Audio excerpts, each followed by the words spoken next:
وليلة الجمعة 17 شهر واحد، وجا خبرها الزوجدان وحرق فؤادي، وقال وين خاله يستشهد على يده حقد،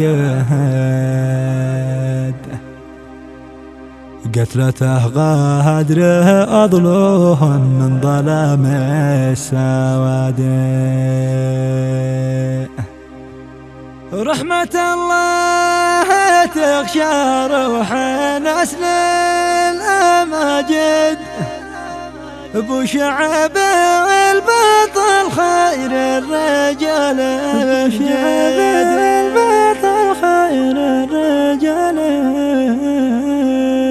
كتب كلماتها الشاعر المطيع علي الشريف رثاء في استشهاد خاله أحمد بن أحمد البجلي شهيد الغدر والخيانة رحمة الله تغشاه وأسكنه فسيح جناته. أداء الشاعر أبو تركي التناني. مع تحيات سول ستوديو طه المرادي.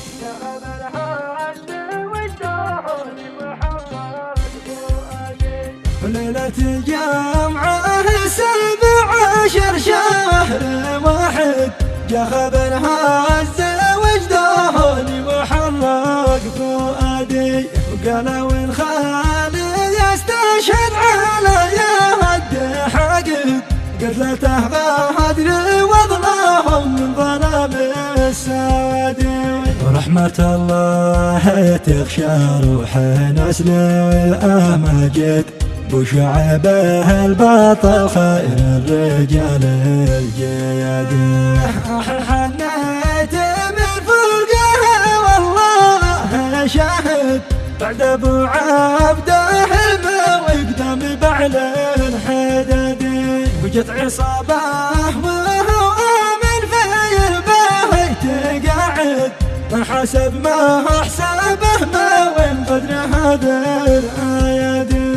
هيدي الغادر مدفوعين من شخص فاسد، عمده قاصده نشر الفتن والفساد، للقضاء والعدالة والشريعة واحنا عاند، عنده الغادر والإجرام والقتل عادي، وعبا والعهبة الأسود في الفاقده المجاهد، الوعبه وخبه في القرار السيادي، انتهك حرمات القانون عمد وقصد، بعد تنفيذ حكم الله جلس يا عادي، وانتهك حرمات القانون عمد وقصد، بعد تنفيذ حكمه الله جلس يا عادي، وخلف العهد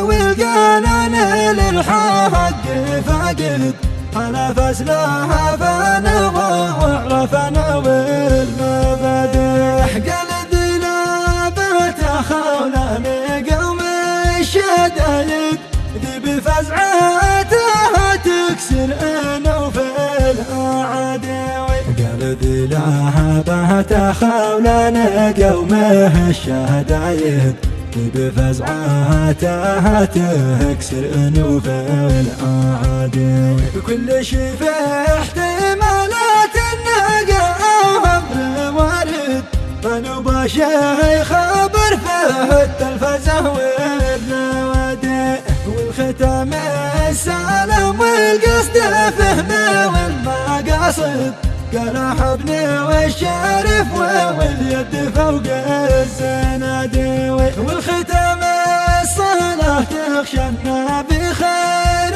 قايد، قدنا لا طريق الحق درب الرشاد، قدنا لا طريق الحق درب الرشاد.